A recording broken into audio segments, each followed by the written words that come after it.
Boom. I think we're going. It says we're recording. There we go. Boom. Cool. So, Juicy Ninja, Chuck It and See, episode 1. The pilot with the big man, Fraser Clark. How's it going?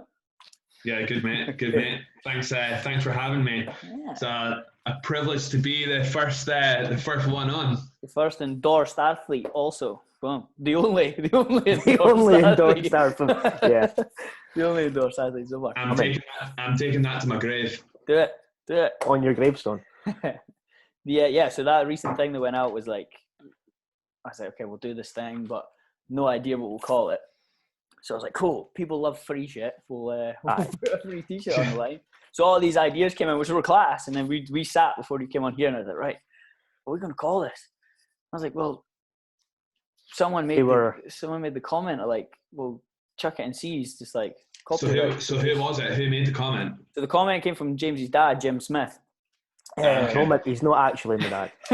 I would just also like to say all the fucking suggestions were shite. Some of them were good.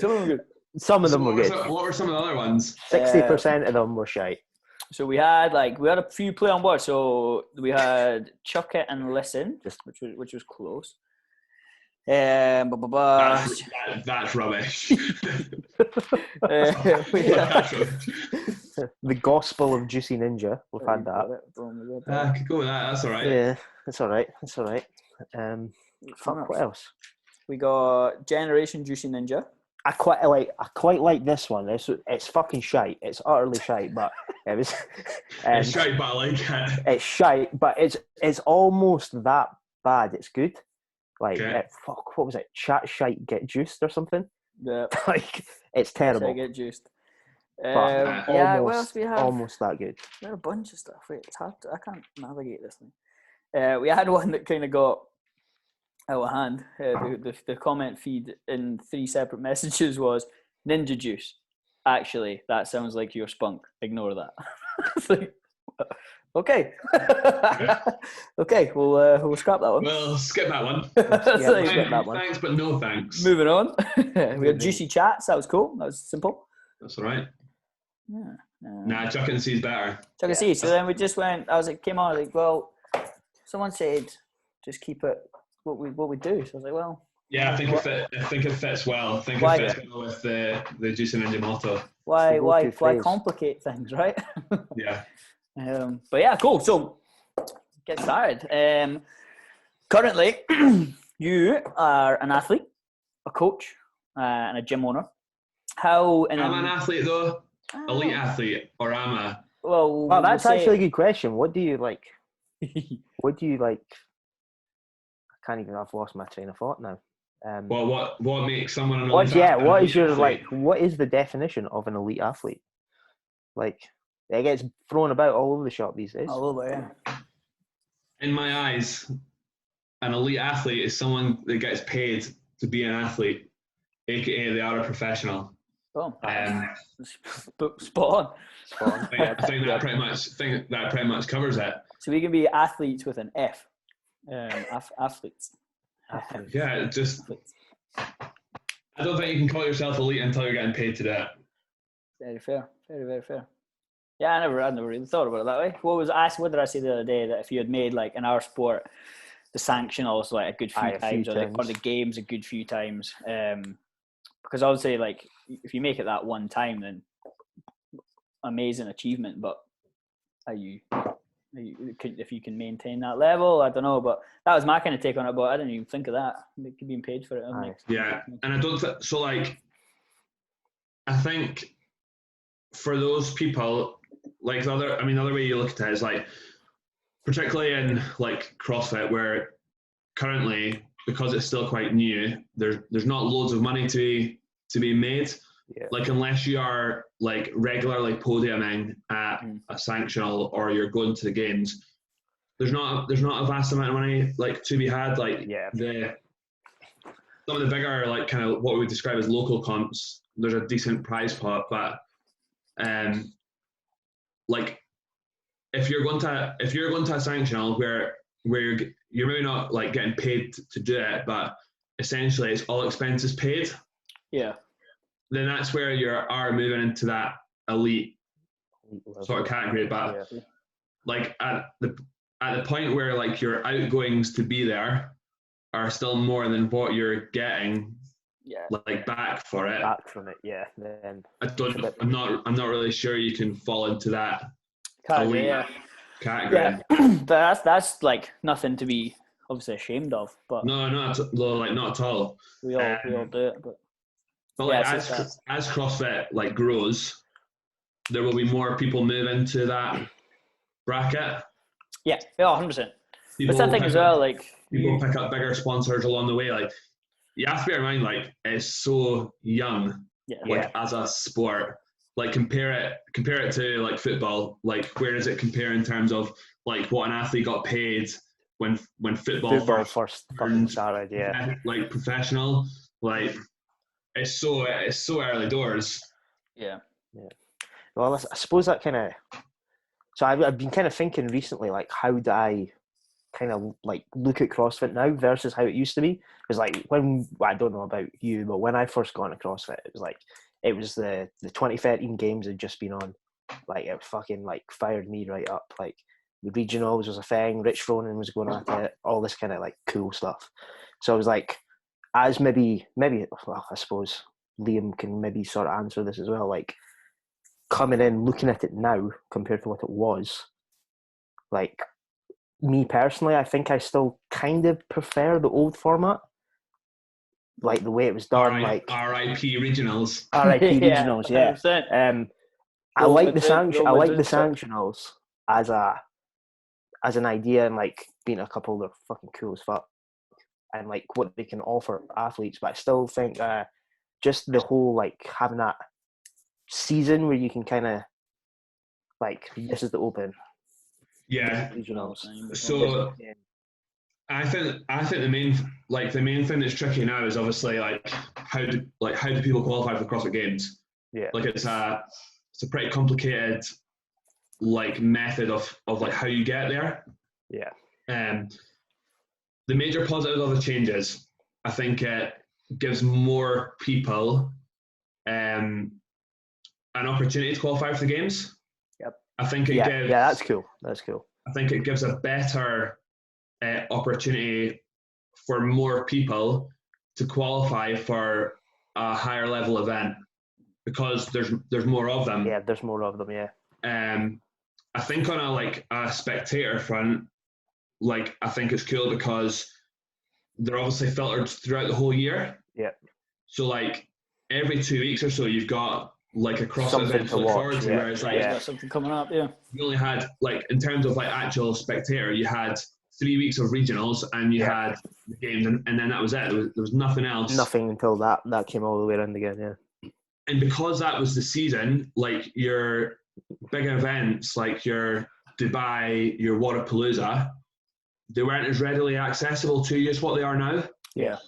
And I suppose it's like that ownership thing of like CrossFit, like, because CrossFit was very much this is our baby, and they wanted to hold on to it as their baby. Probably the exposure for those two wasn't like allowed to go so freely out to them. Yeah. So yeah, like, but things that, I mean, there's flip sides to that too. So like while we're talking about like a better opportunity for more people to qualify for those events, the flip side of that is obviously athletes can go to as many of those sanctionals as they want. Yeah. So like you have like I can think of a couple of UK athletes that have been to like maybe 3, 4, 5 this season already. So no, like Josh Alchama's been to multiple. Evander Harewood, Evander Harewood's been to multiple. Jonah Jones has been to multiple, which is cool. But like that again, that's like eating into like those people who maybe would get the opportunity to go if say they could only qualify for one, but there's no way of managing that. I feel like regionals was cool because it was a set blanket of a test. It was like everyone at regionals was tested on exactly the same thing. Yeah, across the world, essentially. So you painted this picture of exactly almost where everyone was at in their season. So it was like the year that Matt Fraser and Vellner were really, really close in their region the whole way through. And you're like, oh, Vellner's genuinely going to challenge, and then Matt Fraser crushed it, crushed him. Yeah. So like you have like those little sub stories like happening like of like or like what you believe people are at in their season. I think the thing that's lost out majorly with regionals is the team event. So like regionals, the qualifying process for regionals and then the qualifying process through regionals to the games was really good for the teams, and you got lots and lots of exposure like of athletes to that level because there was lots of teams at regionals. There was lots of teams like went on to qualify for the games. And like the year that we all went to regionals in 2017. Was that 2017? Yeah. It was a year that GST won it. Yeah. But like the team wild. Event, that was an interesting night. That last day. Wild. I've never been so hungover / still drunk on a flight home in all my days. Yeah. That's when I was on the tube and it was like roasting hot and that dude was playing the saxophone and I turned around to James and he was like, I'm so glad I'm hungover right now. But yeah, like the team events like that weekend at regionals were so cool. Like it was such a spectacle. Like it was really cool. And I think you could relate to that. Like a 6-man team at regionals, like as a athlete, like you could see yourself doing that. Yeah. Whereas like I don't think I could see myself standing on the floor at regionals when it's like the top 40 of 2 region. Like you can't see yourself like being on that or being in that position without selling your life to doing it. Yeah. But like the team event, you're looking at it as like, yeah, like I could have seen myself like on that stage where you're in a 6-man team, and really all that is like you just throwing down with your buddies on like at a decent level. Like that's all team stuff looks like. So that's where it's kind of changed. But there's obviously pros and cons. But I am a little bit of the old RIP regionals. RIP regionals, yeah. I think if they clear it all up and bring simplicity to the whole qualification process, then it will become a better format given time. I'm not sure. So like if they stick with the same format come the games, I'm not sure how I would feel with that. I think it was a pretty key thing that they spoke about in the Buttery Bros Fittest documentary was like how by it going down to 10 for 2 days, like how that played a factor. Yeah. Like I'm not sure that was the best way to have. Yeah. Cut's cool. Like love that as a prospect and an idea, particularly when you're going to start out with like way more people. 800 folk. Yeah, and you're opening exposure like of CrossFitters like globally, which is cool. It gives a lot of people an opportunity. But yeah, to have ended up finishing the weekend with just 10 folk, yeah. It was real fast though as well. Yeah, it came real fast. But yeah, we'll wait and see. Obviously, I don't foresee games happening this year. Yeah, there was the rumours of it being held on the ranch, and then Castro made the comment of they're looking at like the online realm because that's where they start with the Open. But yeah, okay, I remember watching the Mayhem quarantine videos that they're doing, and like there's always a Q&A at the end of like their workout that they do, and they asked Rich like if it's an online games this year, will Mayhem take part? And he was like, yeah, we'll take part, but he's like it's going to be a little strange. I don't know how that could work. And then if you did win, could you take the title or that? I don't know. I think the thing that's unique about like a competition final compared to doing a qualifying gym is like getting out of the comfort of your four walls. Yep. Yeah. Like I always feel that doing competition qualifiers is never like a great reflection of where you're at, because everyone's in their little comfort bubble. Aye, Slept in their own fucking bed. perfect for themselves. Yeah. They've got their special bit at the bar with the tape around it that they like. Yeah, and they'll never use their one pull-up bar or their set of rings or their barbell.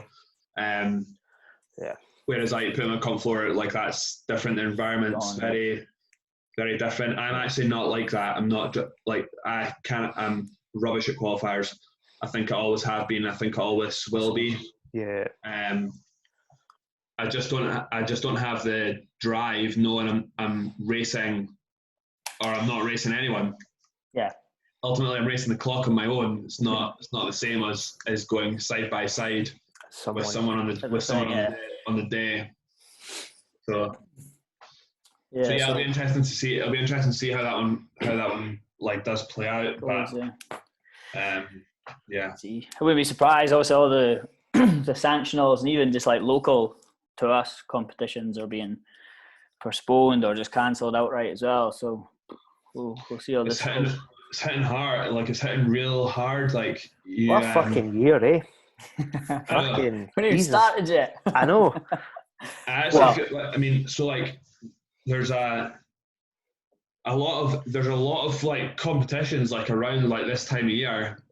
And I feel fortunate on the view that I was actually in the middle of taking like a chunk of time like out. Like, so I had nothing lined up. I was supposed to be in Greece last month, but like that was more of like a nice opportunity to go on holiday and do a bit of fitness at the same time. But like there'll be a lot of like people who maybe had like their first comp lined up, or they maybe thought this was going to be their year because they've put in a power of work geared towards a Battle for Middle Ground individual or a Castle Games individual that are not going to get the opportunity. And I think I actually think it was Naz that touched on it in that comp chat. I was like, how do like once you've done it and it's like trying to pick yourself up again if all your efforts have been geared towards one thing, this one thing. So you don't have that. And it's not like they can currently go, all right, well, I've got this I can aim for now because we're currently still in a situation where we don't know. So yeah, I don't know if it's going to be September, October before we're actually back to normal. Like who knows? Like what implications does that have? Like further down the line? Yeah. Like, are we still going to have an open as normal? Are we going to have the IOQs as normal? Because that's your qualification process for the big ones, yeah. For 75-80% of those sanctionals, and then you're qualified again. It's just a really interesting set of circumstances. What a time to be alive. What a time to be alive. We'll certainly not forget it anyway, I don't think. I know. Yeah, it's that weird thing. Like you said, like that. Even if you look at the sort of higher level, like you're like closer to us, all your UK athletes have maybe just made the games for the first time. Like that uncertainty of like, are they going to get to go if there's not a game this year? Or do they have to try and re-qualify for a postponed games or next year's games? Like I could not imagine to be Zach George or Meg Lovegrove right now. Yeah, Dave. And it's, I suppose we're all in that.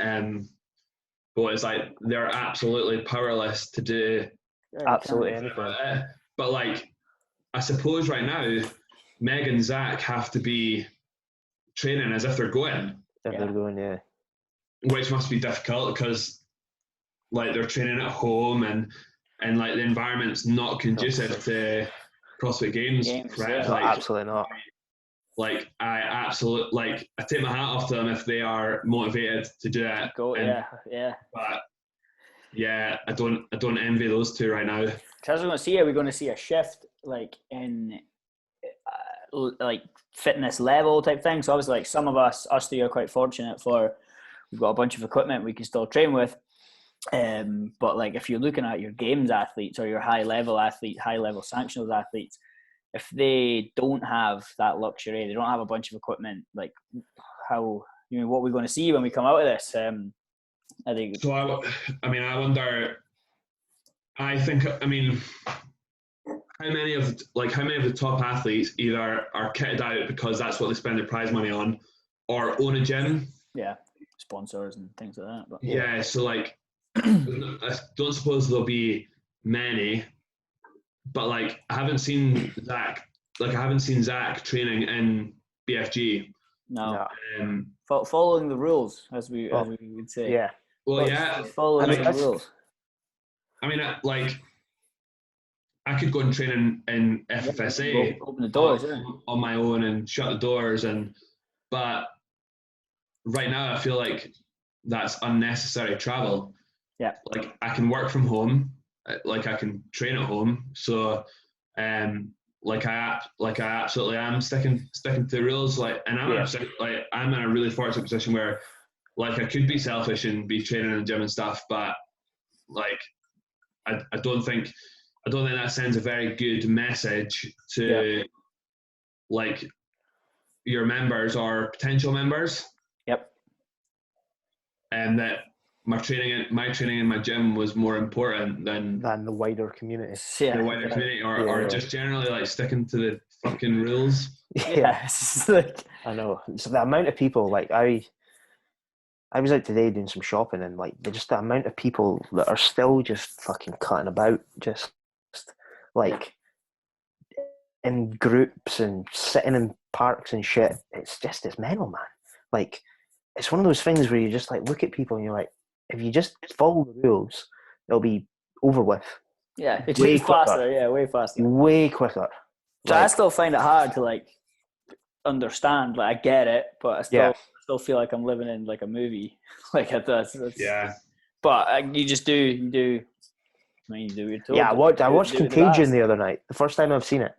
Like one of these movies that I've always been meaning to watch, and like now I have all the fucking time in the world. Yeah. And that is wild how similar. Obviously, it's not as like I said this to Mum. We're actually quite lucky that it's not as bad as something like that could be, but like madness. Like you're right. So I've like stopped. I've stopped watching the news and like the media, mainly like so. I actually like credited like the media sources at the start because it was all about like getting the right information out to you to be helpful. But now obviously we're in lockdown. We've been in it for a little while, and it's now like what story's going to sell. So one person's saying we're going to have a vaccine by September. The other one's saying we're going to be in lockdown until into next year. And it's like, you don't really know who to believe. So yeah, at that stage for me, I was like, where this doesn't present any like information that's relevant to me, I was like, it's not worth watching. So my attitude now is I'll pretty much do what I'm told when I'm told to do it. Yeah. And I'll deal with that when the time comes. I can do everything I need to do. I can work. I can train. I can do all that. I can do all that stuff. Well, I'm at just now. I can plan ahead for when that day comes. But right now, I'm gonna sit in my house until I'm told otherwise. Until you're told otherwise. Till Dr. Mike tells us we can do that's it. You can get outside. Dr. Mike says jump, I'm jumping. If he says stay put. He's got more brain cells than I do, so I'll listen. So I guess that kind of follows on quite well. So like obviously we're fucking locked down, can't do anything. We're all, like I said, we're all quite fortunate that we've got a load of kit in. But I know I've got a few stuff. You've got a fucking giant barn where you can do a load of shit. Yeah. Liam's got a driveway.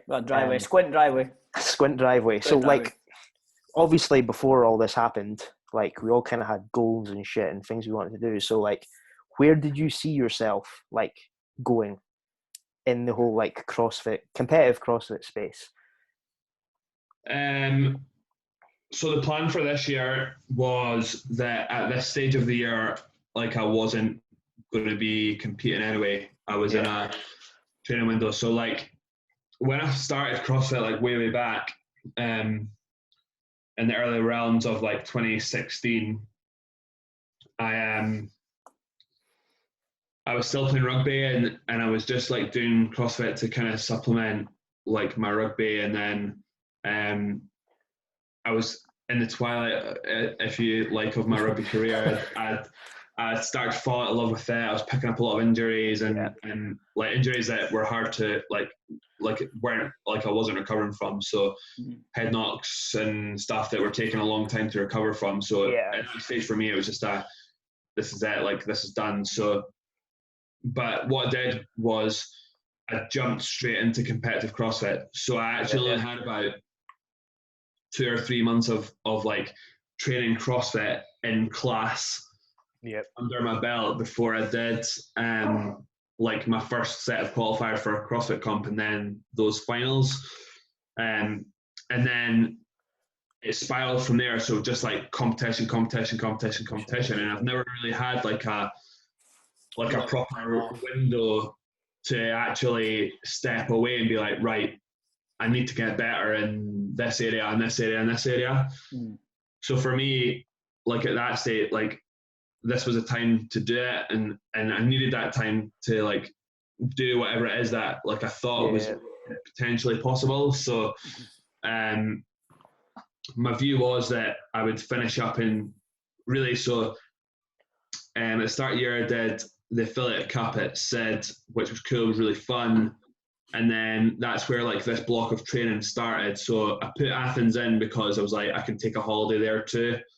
And like because it was a team of 3, it shouldn't really affect me too much in terms of that training like cycle that I was going on. So the view was that I was going to be ready to hit the IOQ come September.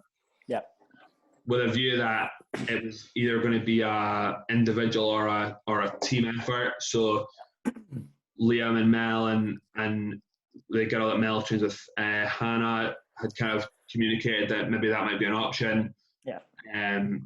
So we were just kind of like talking about where we thought the sensible option to go might have been. My view being, my opinion was that like if we wanted to go and like to qualify and do ourselves like a little bit of justice, was we probably had to travel a little bit further away than we would have normally.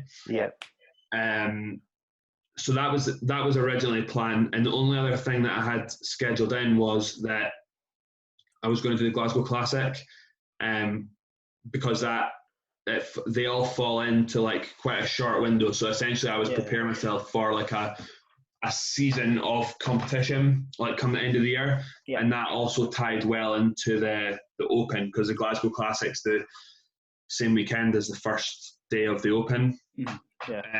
So it all worked out, like it all actually in terms of timing was going to work out like, pretty well. But that, and currently as we stand, that is still plan. Until we know what like until the picture changes, I suppose. So like, will the Glasgow Classic still go ahead? We've got till the 10th of October. That's when it is. So it might be that it is in a position to happen. It might be that it's not, but like we'll wait and see. So only 2 things lined up this year, I think. So last year I passed on. I was like the captain of our strength and depth team. So last year I passed it on to Liam. So the chat was that we were not going to do that this year.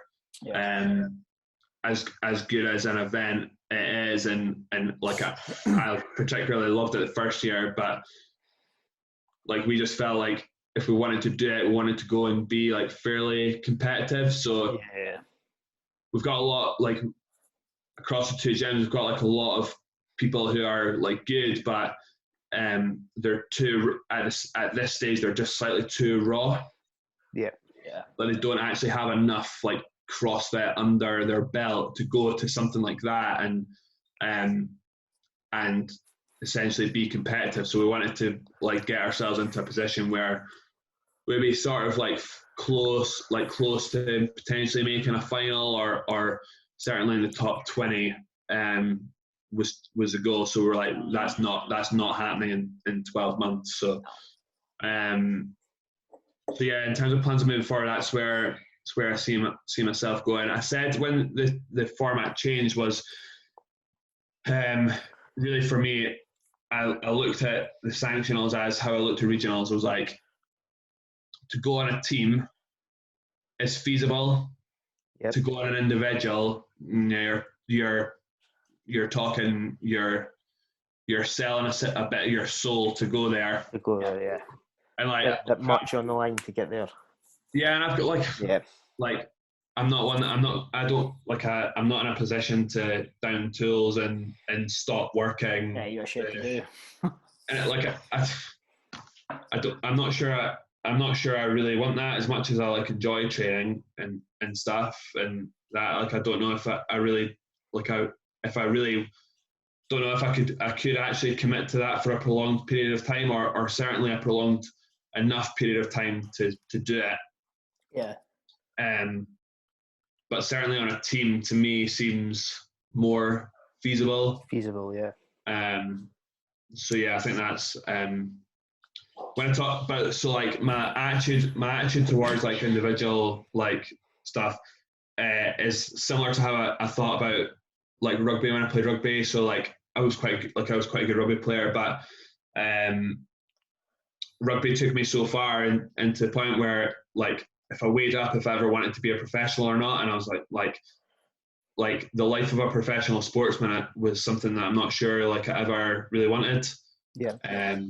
It's too short. It's like I'm not the most clever guy in the world, so it's like what do I do after like what do, like if I've been a pro rugby player, like what do I do after rugby, where I walk away from rugby, I've got no qualifications, I'm like severely beat up, and my head's like mangled, like what do I do what do I do in my life after that?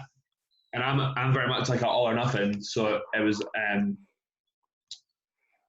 like I wouldn't have gone in and like been doing like professional sport and then like on the side I should be thinking about preparing myself for this. I'm like nah, like I am in this for this, and I'll worry about the future later afterwards. Yeah.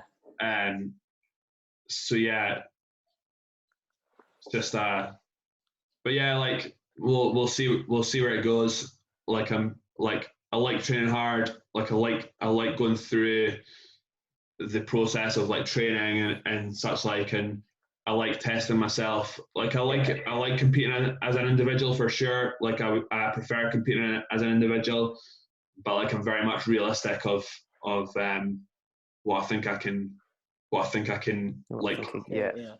I'm capable of and what I'm willing to commit to doing. Yeah, no, that's fair. Makes sense. Answered that question. Smashed it. Yeah. So if we look at obviously the sanctionals and stuff like that, obviously before, I'm sure team wise you had to be, or like regionals, you had to all train from the same gym, same affiliate, and then I'm sure there was like laws on it or rules on it. Like you had to, if you were sort of an outsider, you had to log a certain amount of hours in that gym or something like that. But now we're allowed these super teams. You just want to see what like your thoughts on the whole super team era is. So I don't know how I feel about that. I think like at the games level, I think there's a degree of inevitability about it. I think like if you want the best athletes at the CrossFit Games in all the divisions, like that's something that was always going to happen, I suppose. Like I look at the super team, so it would be the Krypton team last year at the games. We had Alex Smith and Tony Mooney in, and I look at them. I was like, they didn't qualify through the Open, and they didn't qualify through the sanctionals as individuals. Yeah. But like, they were still athletes that I would expect to see at the CrossFit Games. So they weren't going to make it any other Any other way. They weren't going to make it any other way. Now, does that mean that they shouldn't have been at the CrossFit Games? Like, I'm not necessarily sure that's the case, because I think at the games, at the start of the games, you had the best athletes like across all the categories. So I don't think it plays well to the affiliate level, whereas I think regionals did. Yeah, I think that was what was quite cool about regionals. Was like, you didn't, like, back in the day, you didn't have to be the best to make it to the CrossFit Games on a team.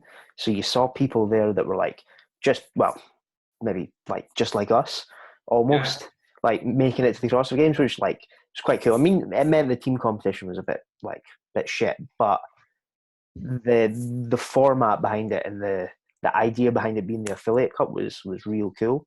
And I think it's quite cool that like you still see teams like like they've kind of went down the super team like route now, but they are still kind of like maybe take away Scott Panchek for a good strong level. It was a lot of just like homegrown, like Rich, his cousin, a couple of people that live in the area, and they just like they win the affiliate cup, and they're still putting a hurting on like these super teams, which is cool. But I get what you're saying. Like going to regionals and just seeing like, I know the couple of times we were there, like when we were in Copenhagen back in the day, or Madrid, like seeing just like random fuckers like us.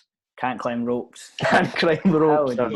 Yeah. We were actually talking, so JST obviously put out the video the last week there, and it was the team from the 2017 games team.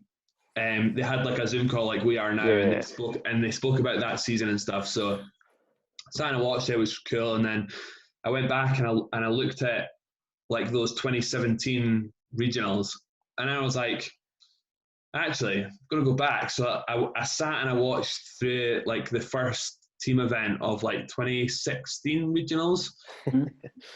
So that's when Ali and Simon and Punt from East Kilbride, DNA liftwear team. In one of the events, they were wearing DNA liftwear. I've got a DNA liftwear with my name on it. So, one of the cool things about watching them was like, obviously there's 6 people there that I now know. I don't really know Steph. Like I don't really know Steph and her partner, but Ali and Simon and Ali Crawford and stuff are like people that like if we saw them at a con, we would have a conversation, which is really cool. But the other cool thing about that was in the first event, it was like there was like some strict handstand, or was it? It was maybe some strict handstand push-ups and then some synchro bar muscle-ups. But it was Steph and her partner on the synchro bar muscle-ups. Now, Steph's partner did 20 synchro bar muscle-ups in singles, and she failed a bunch along the way. And I'm like, that's relatable. Like that is like a girl that I would see in our gym doing class. 100%, yeah. That's why that's cool. Yeah, and she's on like the second biggest stage at the time that we could. Yeah, exactly. And that's when I'm saying like when you sat back and you looked at like the regionals like format, like you could see yourself on that floor. Yeah. But like in amongst all the super teams, like you like it's harder to see yourself because they're pulling the best athletes from all over.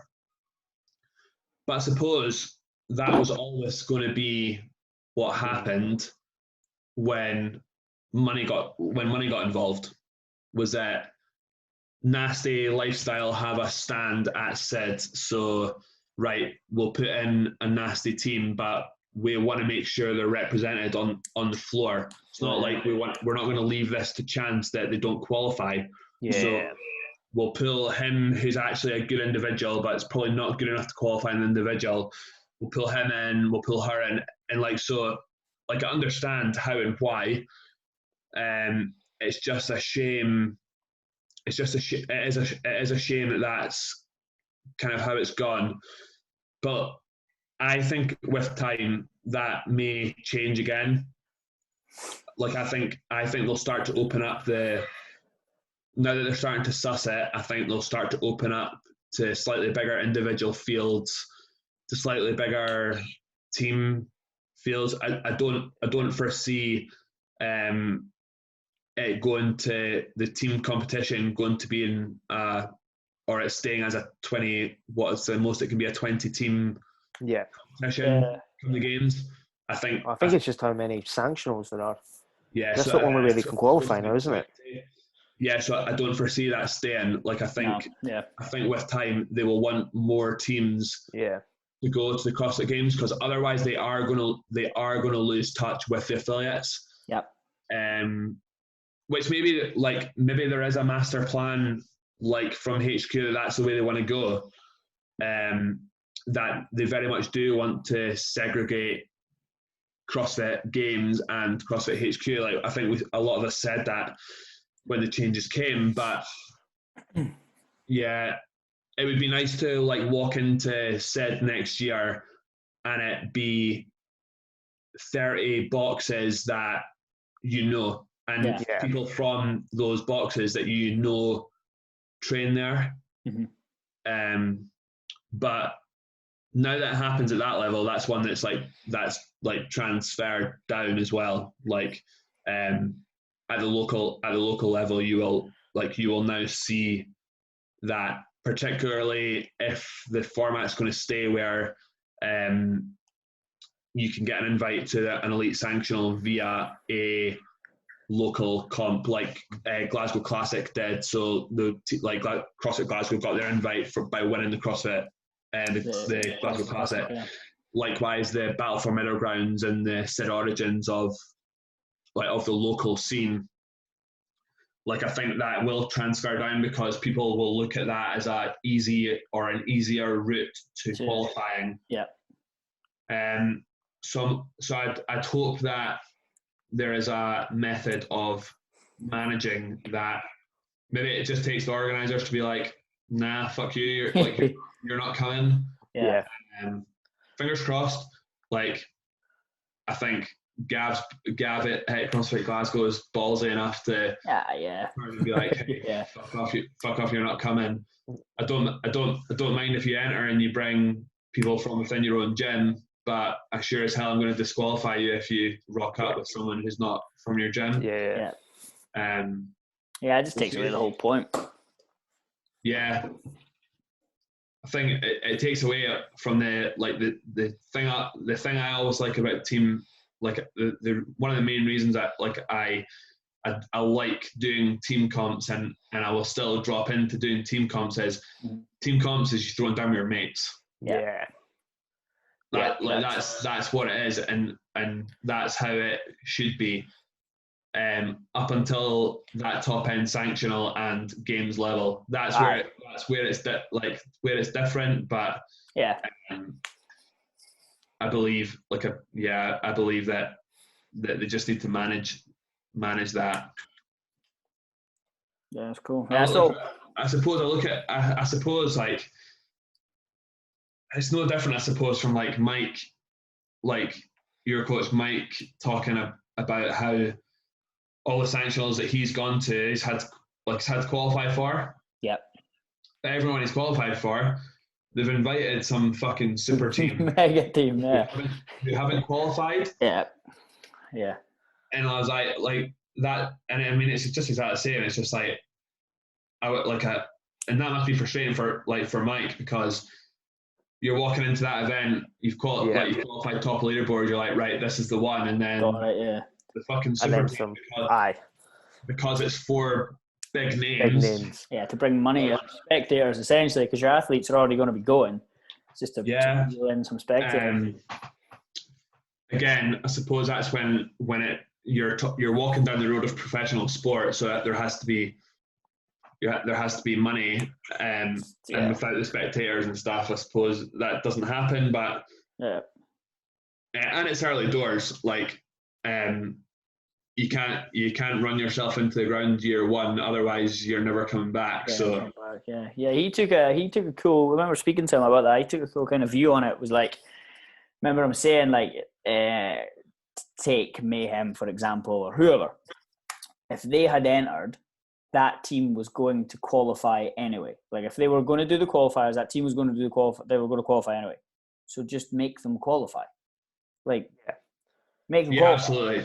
They're going to be there, but then just level the playing field, and then it gives the team that came, I don't know, fucking 1 spot out, 2 spots, 3 last, dead last. Like this is where I placed against that super team and all these other teams that I know. Like instead of like, they're too good to do the qualifiers. Well, no, fucking do the same as everyone else. If you're going to compete the same as everyone else in the final, just fucking do the qualifiers. Yeah, look, I absolutely agree. Yeah, but obviously the behind the scenes thing is like, cool, we invite X, Y, and Z. They're going to bring so many spectators to see these guys, but it's money in sport. Same across the board, I suppose. Yeah, same in any sport. 100%.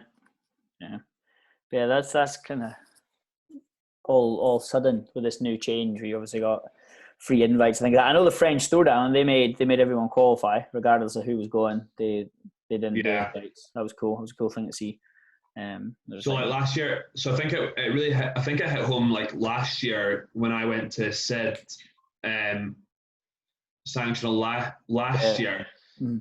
And you looked at the leaderboard and you were like, oh wow, like you've got like all of the top like UK women at the top of the leaderboard. So you're like, you had like Jane Eady and Laura Faulkner and all that jazz, like sitting up at the very top. Yeah, it was cool. And then you're like, this will be exciting. Like this will be cool to watch. Like you've got like another British female going as well as as well as Sam Briggs, because she was the UK champ. And you're like, this is going to be really, really cool. And then they started to release the kind of final information, and it was like, boom, Sigmund's daughter, boom, Jamie Green, like daughter, boom, and you're like, well, that's like fucking pointless, isn't it? Thanks, guys. And I was like, no offense, Jane, no offense, Laura, but like, I don't think you're going to beat Sarah this weekend. Yeah. Like, thanks for taking the time to qualify and coming along and being a part of it, but actually, like, we had to create this ticket for someone else to go. Someone else, yeah. Like that, like if I been out, I would have literally been like, nah, like fuck you. Fuck you. At that stage, if you're sitting like from like 1st to 10th on the leaderboard at that comp, you've got to walk into that and thinking, if shit goes my way this weekend, I got it. Yeah, I'm going. Look at the potential. I've got a ticket to the games here. Yeah. And then as soon as that happens, you're like, this is fucking pointless. What the fuck? What the fuck? Yeah. Cheers. Thanks, guys. Because there's something like, obviously, like we have no experience at that level, but like I remember the first fucking competition me and Liam signed up for. And we fucking scraped in at like 23rd. You fucking broke the floor. I like fucking scraped in at like 23rd, but it was at like the last night, and we still didn't know we'd qualify because obviously all the scores have to go in, and then it was the ULT fucking, what was it called? The SFFC. The first ever SFFC. In the gym hall. Yeah. So like, I was wondering what you broke the floor about. We fucked the floor. I've heard that story. Oh man, yeah, the first ever SF. And like me and Liam were sitting there at night, and like our score's good enough to qualify us in the last place. And then like we're sitting playing Call of Duty or something, and like Liam just pings this message in our chat, and like some cunts from ULT have our scores. Fuck it. Yeah. They have our scores written on a whiteboard on the back, and they done all 3 in the same night, like to try, because obviously if like they were trying to our 3 scores, our 3 scores or what. It wasn't Chan and Walker. No, they qualified. Like they qualified. That was when Craig and Graham were like fucking ballers in Scotland. Yeah. But like, obviously, and then Liam's like, we're fucked. And we're like, No, nah, fuck this. nah, but we were sitting there like fucking up all night playing Call of Duty, just like every 5 Just minutes, waited, yeah. waiting to Well, see, refresh, checking the refresh. And they fucking jumped us. Yeah, bastard. But luckily we got in because a fucking team pulled out. Someone pulled Yeah, out. John Dunlap messaged me and he's like, if JuicyNinja are ready, fit and ready to go, you guys can They're in. compete. And I was like, I don't know about fit, but we're ready. We're ready, We're ready to go, yeah. But The it's like, the SFFC was a good event. That was class. that first one was good. That was in our claim to fame with when we beat Rob Lawson in a workout. We done quite well on one of the qualifiers as well. I've done it. I did it twice. So I did it the year it was a team of 3. Yeah, we did that. That was. No, we beat you guys. Yeah, you did. So that was absolutely brutal. So we got done over. So I got done over. The worst. Well, it's not the worst Poor, competition experience in my life, but it's up there. That So, salt bike thing. Yeah, poor Fraser. So it was supposed to be. It was supposed to be me, Sam, and Graham. Yeah. And Graham pulled out. I think it was because one of the boys' birthdays or something. So he was on daddy duty. So we roped in Fraser Allen, and we absolutely broke him. We absolutely broke him on the first one. It was that, and that's when you were talking about with the assault bike, the dumbbell snatch and the run, and the dumbbell snatch. That's my claim to fame. I absolutely smashed Simon on the first round.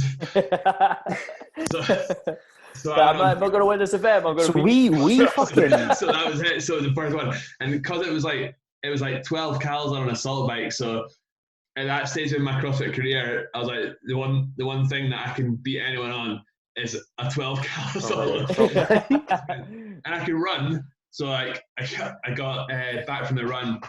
And I was on the dumbbell snatch, and I was like looking around. I was like, "I've won. Doesn't matter." Yeah, doesn't matter. Absolutely pumped. That was a fucking that bummed us. That workout absolutely. That still to this day is the worst I've ever felt. I think after a CrossFit event. So I full blown. You couldn't let the kettlebells drop below your shoulders. Oh no. That's the so I that whole day just messed me up. It was brutal. I remember I walked under the tape and I was like, James, I just threw up in my mouth. And he was like, "You all right?" I was like, "I don't know." Yeah. Like, cause we qualified like quite high, like 4th or something. That's when I fell something stupid. Like something like ridiculous. Like we got a 2nd in one of the qualifiers or something. It was like hang from the bar wall. So let's tell everyone why you got 2nd in that event. Because Liam did all your fucking chest bars. Liam done all the chest bars, and me and Sam done all the front squats. And then you somehow just dragged me through the synchro burpees. But so like that was maybe the year I was probably feeling the fittest I've ever been. Liam beat me in the fucking open because I fucking failed a thruster. Failed a thruster. A 40 kilo thruster. Failed a 40 kilo thruster. Missed the clean into the thruster. Was it that same year you did bar? It was bar facing burpee. Yeah, that was the same year. So I thought, fuck it, I'll catch up with you. It's like I'd fucking rattled through the thrusters at the end of like 16.5 or whatever it was. Dropped the bar, and it was only 3 or something, wasn't it? Yeah. I'd done all 3, like side on bar over burpees. Everyone was like, no. Everyone's like, fucking no. James, no reps, son. He finishes. He's like, "What do you mean?" It's like, oh no. Go again. But like, so I went into. So anyway, we do these qualifiers, and I'm like, I'm the fucking weak link in this team. Like, so again, Sam McCluskey was just has that stupid level fitness. He's just a fit dude. And then obviously Liam's just Liam. He's just got that fucking like a mindset of like, doesn't matter how fit he is, he's going to beat you. Like, it's annoying. Yeah, he's going to try anyway, but most of the time he does. So I was like, I'm fucked here. So I remember buying a JST conditioning program. Why wouldn't you? Yeah, why? And it was perfect. It was like 12 weeks, like led me up to this competition after the qualifiers. So I was doing that. I was also doing just the standard thing that we were following at the time. And I got to the competition and I was like, I'm fit as fuck. Done the first event. And I was like, oh, what's wrong? What's happened here? I can't. What? That was So it's not like the second event got any better either when they made up those fucking sandbag worms. I got smashed on that. So everyone was like, right, pick it up and put it on your left shoulder. All right, sweet. So I pick it up, put it on my left shoulder, and these two cunts have got it on the right hand shoulder. So I'm like getting twisted round trying to run this thing. Yeah. It's too heavy for me to change it. At one stage during that workout, again, pair Sam, pair Fraser, like in the middle, and I'm like pushing Sam who's in front of me, and I'm like pulling Fraser who's behind me. And I'm still got my bag on my shoulder. I'm like, I thought, like, fuck this. Oh, yeah. So like, I mean, we weren't the only one that got smashed up by that one. So I don't know if you remember like Neil Millard in that event. Yeah. I'm sorry, Neil, if you ever watch this, but, like nearly failing the sandbag squat event, and he's just like, remember him coming after, was like, I thought my back was broken.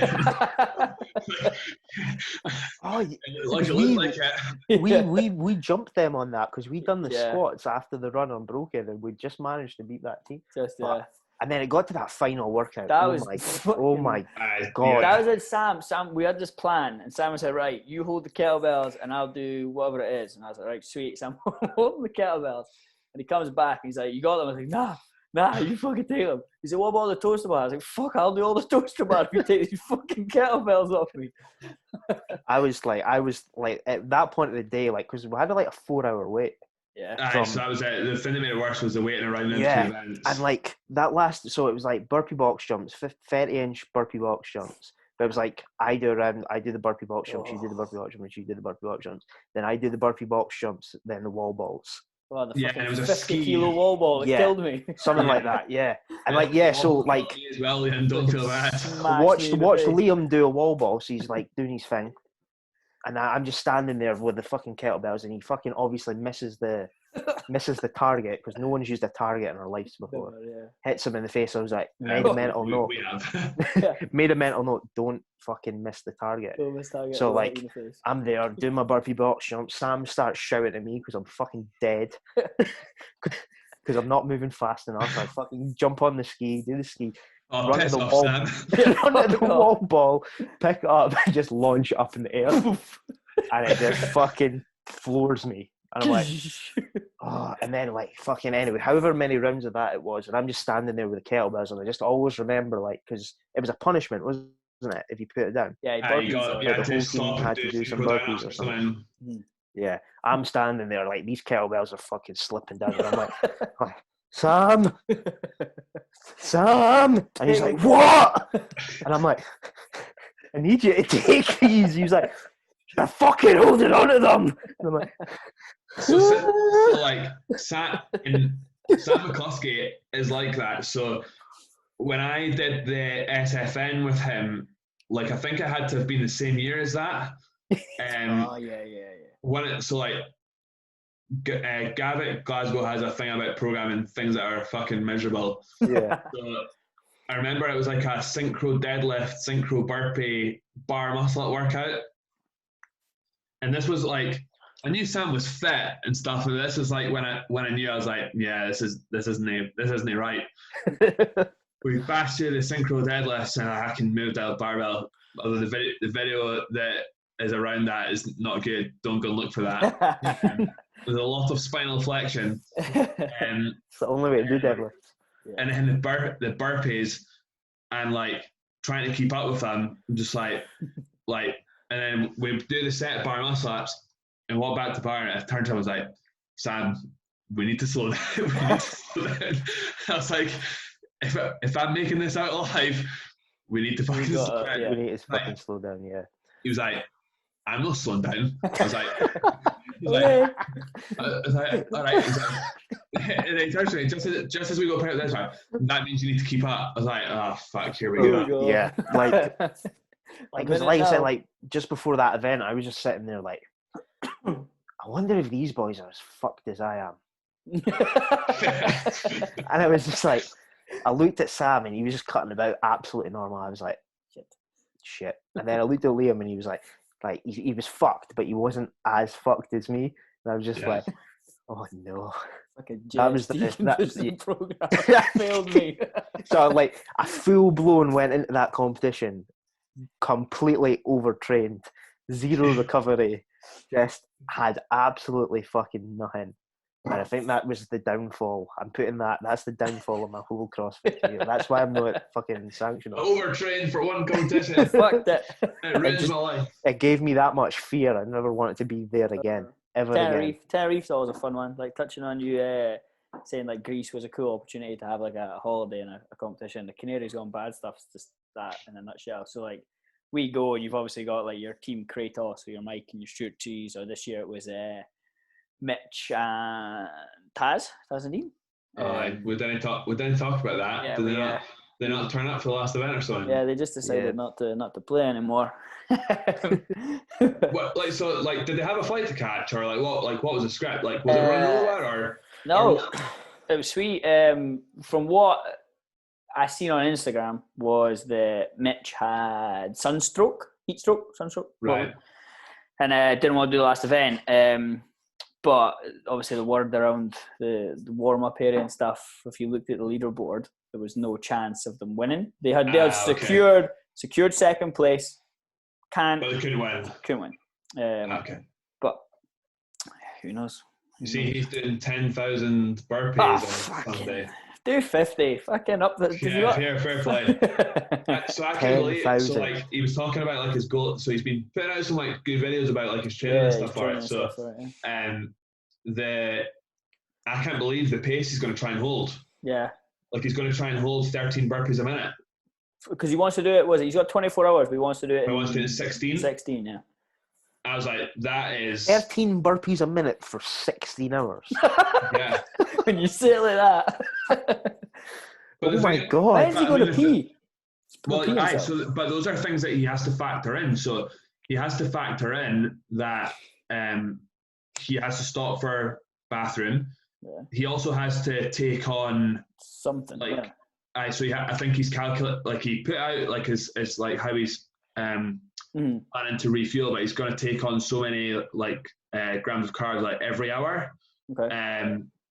So like he's put some like legitimate science together to try and get him to do it. So, but yeah, like fair play. Yeah. Like 13 burpees a minute for that long. I'd get an hour in and be like, hold on.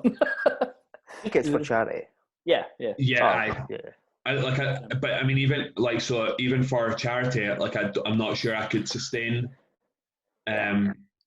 Like I'm not sure I have the mental capacity to continue any longer than a couple of hours. I'm assuming he's going to be doing it in his little patio back garden thing, or just on his own. Yeah, I think people will drop by and do little bits with him. Yeah, I know. I saw the Lean Machine guys are going to come in for as long as they can on like Instagram Live and stuff. So that's cool. So yeah, he's going to have like a fairly massive support network around him. But hey, like fair play. Fit dude. Kudos to you, Mitch. Like that, it's fucking impressive. Yeah. Shit. Yeah, it's cool. I'd like to do Tenerife, just like for what you say, just like as a bit of fitness and a bit of a holiday all at once, like be able to like have a few like go and like be able to not really have to prepare for it or just go. Yeah. So we tiki bar and stuff. Too many beers every night. Too many beers before the workouts, as always.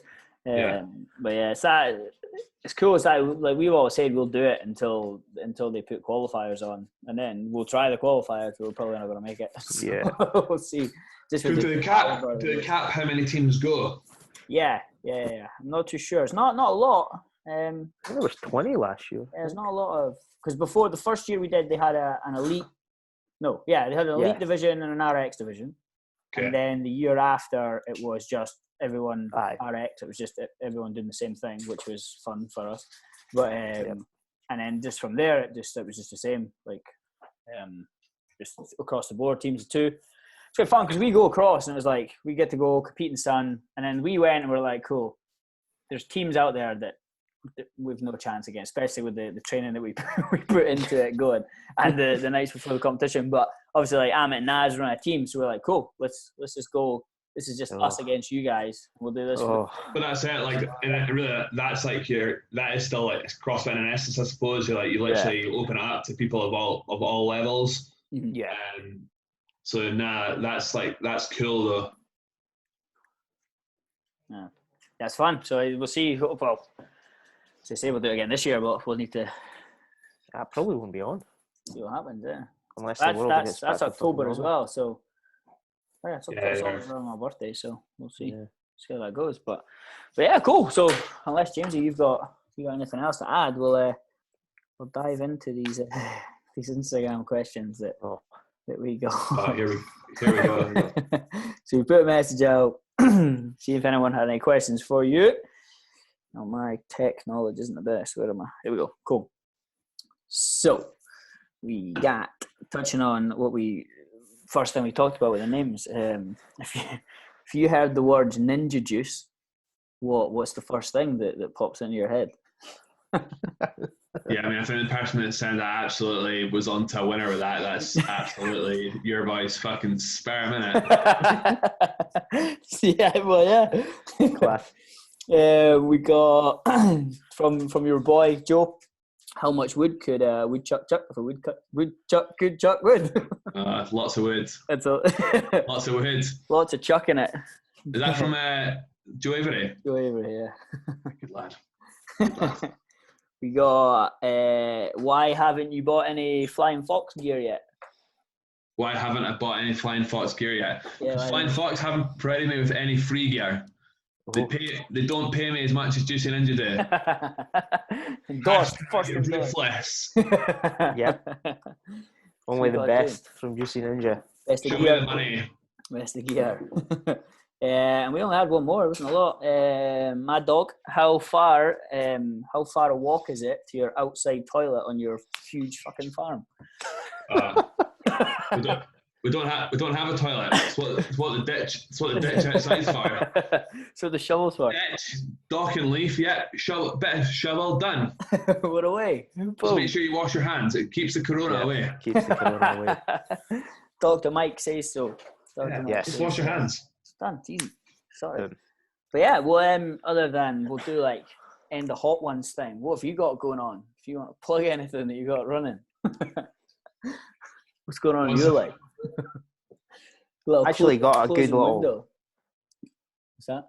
I was about to say I've got a decent little finisher. I think that'll be like so. Obviously, fucking first guest. So you're the first one. Okay. JuicyNinja, known for our beer drinking. Well, maybe not our beer drinking, but our love of beers. It's not mine anyway. Well, yeah, like 2 beers and I'm fucked. But anyway, what's your go-to beer? Go to beer changes. Yep, good answer. So, what would be my go-to beer right now? So, quite into Czech beer. So, I like a bottle of a beer called Tyskie, so Tyskie. Really crisp. It's a lager, but yeah, it's that's been my go-to every fairly frequently around about this time of year where it starts to come into summer. Yeah, cool. But yeah, it's a nice little number. Others like you actually can't really go wrong with Brewdog. Yeah. We're lucky where we are. We've got like a bunch of pubs called St Andrews Brewing Co. Yeah. So a lot of their beers are pretty good. Yeah, I've graduated on from the big chain beers, the Tennants and the Stella. I've moved past those. Bit more love into the product. Yeah, I'm actually like a you guys know this. I'm actually a ruthless red wine drinker. Yep. Oh no. Me and red wine are friends. Best of buds. Yeah, they cause me to call people by the wrong name and all sorts. Nearly got in trouble on our staff night out. Yep. Class. Yeah. Sweet. Cool. Awesome, brother. Well, other than that, if you've got anything going on that you want to tell our 3 listeners that we'll have, go for it. Nah, we'll have more than that, I swear. Sweet, dude. No, but that's fun. Nah, thanks for having me. That's Thanks right. for having me on, lads. Pleasure to be the first one, and I'll happily come back and chat some stuff with you again. Shoot some shit. Yeah, 100%. Yeah, we'll get you back on. Boom. Well, thank you. Thank you. Awesome. Boom. Goodbye.